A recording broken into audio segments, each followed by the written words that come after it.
Hormuz প্রণালী দিয়ে যদি যে কেউ তাদের হচ্ছে যে ট্যাঙ্কার জাহাজ পার করতে চায়, তাহলে একটা শর্ত আছে, সেটা হলো যে সে যদি ওই চায়নার যে মুদ্রা ইউয়ান এইটাতে যদি হচ্ছে পেমেন্ট করে, মানে তেলটা কিনে, তাহলে ওই জাহাজটাকে সে ওই ট্যাঙ্কারটাকে সে যাইতে দিবে। আমেরিকা সবচেয়ে বেশি স্বর্ণ তার কাছে ছিল এবং অর্থনীতিও খুব স্ট্রং ছিল।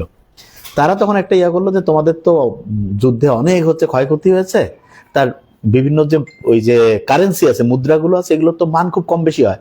তো এই জন্য আসো আমরা এমন একটা সিস্টেম করি যে সারা পৃথিবীতে যাতে সব মান মোটামুটি ঠিক থাকে, এই কারণে একটা ডলারকে হচ্ছে আইডিয়াল ধরে আমরা আগায় যাই। তো সবাই তখন বলল যে ডলারকে আমরা ধরবো, তার মানে আমাদের সিকিউরিটি কি। তখন আমেরিকা বললো যে ঠিক আছে, তোমরা প্রতি এক আউন্স মানে প্রায় 30-31 গ্রাম, মানে সহজ করে বললে প্রায় 3 ভরি। 1 আউন্স মানে 3 ভরি স্বর্ণ, 1 ভরিতে প্রায় 11 গ্রামের মতো হয়। তো 1 আউন্স স্বর্ণের দাম ওই সময় 1944 সালে $35 করে দিয়েছে। বলছে যে দেখো, তোমরা যত ডলার আমাদের কাছ থেকে নিবা, সেটার বিপরীতে আমাদের এখানে স্বর্ণ থাকবে। যে কোনো সময় তুমি চাইলে আমাকে বললা যে ঠিক আছে, আমি আমার $35 দিলাম, আমাকে 1 আউন্স স্বর্ণ দিয়ে দাও, আমরা তখন দিয়ে দিব। সবাই বললো ঠিক আছে, খুব ভালো কথা। এবং বললো যে তোমাদের হচ্ছে যে ওই যেটা আছে, ওইটা ঋণ টিন গুলো একটু অনেকটা আমরা মকুব করে দিব। সবাই তো মহা খুশি। 1944 সালে এরকম একটা চুক্তি হইলো, 44টা দেশ মিলে, সবাই মিলে বসে, এবং আস্তে আস্তে সারা পৃথিবীর সবাই হচ্ছে যে ডলারে হচ্ছে কেনা বেচা সবকিছু করতেছে।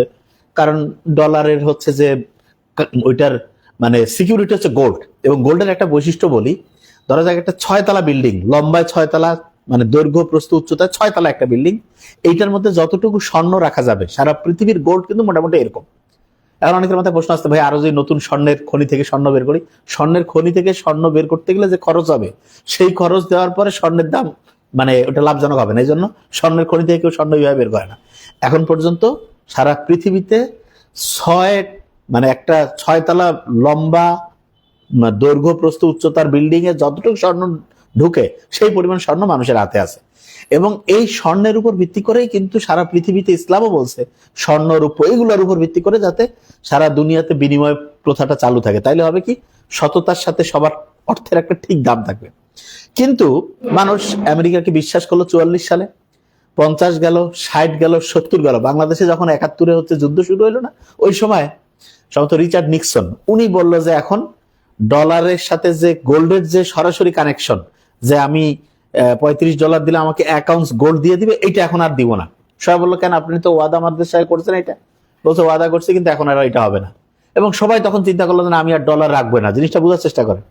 তখন 71-এর পর থেকে 72 গেল, ডলারের তো মানুষ চিন্তা করতেছে আমি এই কাগজ দিয়ে কি করব, আমার যদি স্বর্ণই না দেয়। 73-এ যুদ্ধ লাগলো মধ্যপ্রাচ্যে। যুদ্ধের পরে আবার তেলের দাম খুব কম বেশি হয়ে গেল। তার ঠিক 1 বছর পরে 1974-এ সৌদি আরবের সাথে আমেরিকা একটা ডিল করলো। ডিলটা এরকম যে যত তেল বিক্রি হবে সব হচ্ছে ডলারে কেনা হবে, মানে ডলার ছাড়া কেউ তেল কিনতে পারবে না। এবং এই সৌদি আরবের হচ্ছে যে মানে এই সিকিউরিটির ব্যবস্থাটা করবে হচ্ছে আমেরিকা। বাস ডিল যখন হয়ে গেল, তখন সৌদি বলল কি যে আমি যত তেল বেচবো সব হচ্ছে ডলারে পেমেন্ট করতে হবে। তার মানে কি, যে কেউ যদি তেল কিনতে চায় তার ডলার দিতে হবে। আর ডলার কার কাছে? আমেরিকার কাছে। তার মানে যার কাছে যেই ডলার আছে সেই ডলারটা তার খরচ করতে হবে, নাইলে তো সে তেল আনতে পারবে না। তেল তো সবারই লাগে। আর তেল যখন হচ্ছে সৌদি আরবের কাছ থেকে তেল কেনার সময় যখন ডলার দিল, ওই ডলারটা আবার কোথায় আসলো?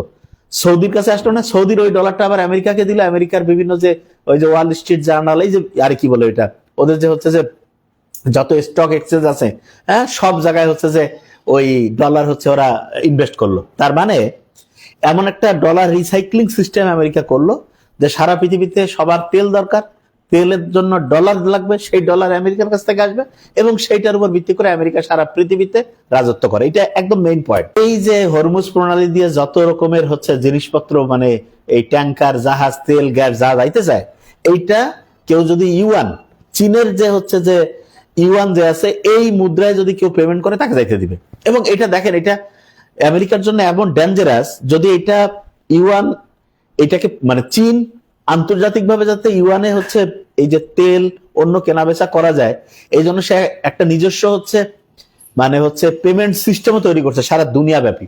এবং এটা যদি হয় খুব ভালো হবে। কেন, ডলারেরও অপশন থাকবে, ইউয়ানেরও অপশন থাকে। দুইটা অপশন থাকলে দেখা যাবে যে দুইজনে মোটামুটি একটা ব্যালেন্সড অবস্থায় থাকবে।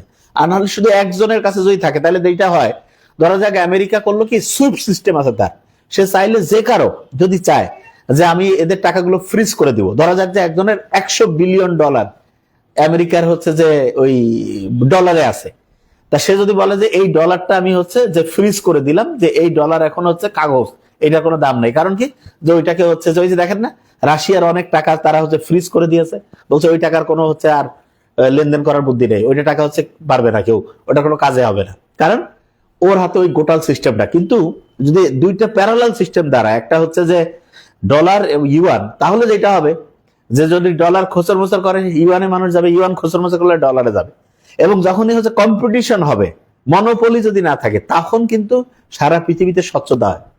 এবং দেখেন যে কোনো জায়গায় ব্যালেন্স রাখার জন্য আল্লাহর যে কথাকার কোন হিসাব, যে ডলারের যে আধিপত্য, এইটার প্যারালালি যদি জাস্ট হচ্ছে যে ইউয়ান মানে 20, 30, 40% যদি দাঁড়ায় যাইতে পারে, তাহলে কিন্তু সারা পৃথিবীতে অনৈতিক বা অনিয়ম, হ্যাঁ, অন্যায্য কাজগুলো যেগুলো আমেরিকা করে, এগুলো অতটা করতে পারবে না।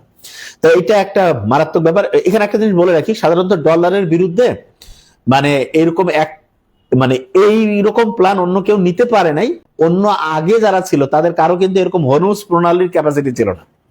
তো হরমুজ প্রণালীর যে ক্যাপাসিটি, এই ক্যাপাসিটিটা কিন্তু সর্বোচ্চ সাপোর্ট ভিতরে ভিতরে হোক আর যেভাবে হোক চীন দেবে, কারণ তার মুদ্রা যদি বিশ্ববাজারে হচ্ছে যে কেনা বেচার একটা বড় মাধ্যম হয়, তাহলে তার মানে তার সুপার পাওয়ার হওয়ার যে মানসিকতা, যে ইচ্ছা, সেটা কিন্তু হয়ে যাবে। এবং এইখানে হচ্ছে রাশিয়াও চাবে, কারণ রাশিয়া, চায়না, তারপরে ইরান এবং ভারতও চাবে যে শুধু আমেরিকার উপরে নির্ভরশীল হয়ে না থাকতে। এবং আমার মনে হয় বেশিরভাগ দেশে ভিতরে ভিতরে চাবে যে আমার একটা বিকল্প থাক, যেমন কারেন্ট চলে গেলে আইপিএস থাকে না, এরকম করে একটা বিকল্প থাকলে এক জায়গাতে আমার টাকা সব না রেখে, ওয়ারেন বাফেটের সেই উক্তিটা তো আমরা জানি, সব ডিম এক জায়গায় না রাখা, সব মানে একটা ব্যবসাতে বিনিয়োগ না করা ভালো, হঠাৎ করে লস হয়ে গেলে সব শেষ। তো এই জিনিসটা হতে পারে। তা আমার মনে হয় ইনশাআল্লাহ, হ্যাঁ, এইটা আমার মনে হয় যে আল্লাহ যদি চায়, এই বিকল্প যে হচ্ছে ইউয়ান মানে পেট্রো ডলারের যারা পেট্রো ইউয়ান, এই সিস্টেমটা যদি চালু হয়ে যায়, তাহলে আমেরিকার যে আধিপত্যবাদ, সাম্রাজ্যবাদ, এইটার একটা বিশাল লাগাম টানা হয়ে যাবে।